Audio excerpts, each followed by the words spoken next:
Maxime Switek. Le Zoom Echo avec Anne-Laure Jumet. Anne-Laure, on attend d'ici une vingtaine de minutes les résultats annuels de la Fnac, les premiers depuis l'entrée en bourse du distributeur de produits culturels.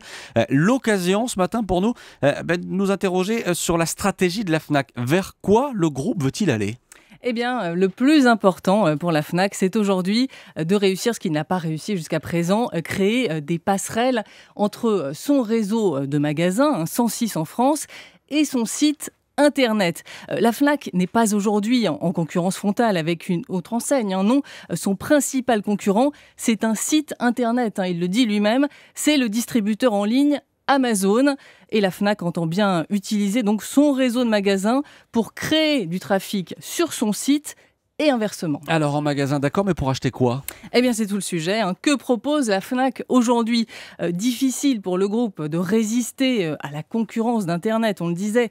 Ces marchés traditionnels dévissent avec des baisses de l'ordre de 10% sur les secteurs du livre, du DVD, de la musique. Une baisse même de 17% pour les DVD.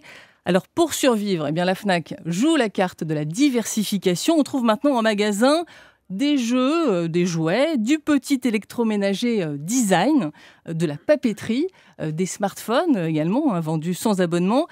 Mais le secteur sur lequel mise la Fnac, c'est celui des produits connectés, les objets connectés. Les bracelets, les montres, les balances, les brosses à dents, tous reliés à Internet. Le groupe compte bien croquer une part du gâteau de ce marché à fort potentiel. Les experts estiment que 30 milliards d'objets connectés irrigueront la planète d'ici 2020. Mais avec la crise, Anne-Laure, la Fnac doit aussi gérer ses coûts. Et c'est notamment l'activité disque qui en fait les frais. En septembre, le groupe a annoncé 180 suppressions de postes dans ce métier du disque. Il invoque un marché qui a perdu 60% de sa valeur sur 5 ans. Et puis la Fnac, pour jouer sur ses coûts et limiter la casse, développe des franchises. L'avantage, c'est que ça lui permet de ne pas faire de coûteux investissements. Elle a par exemple repris des magasins Virgin dans les gares et les aéroports.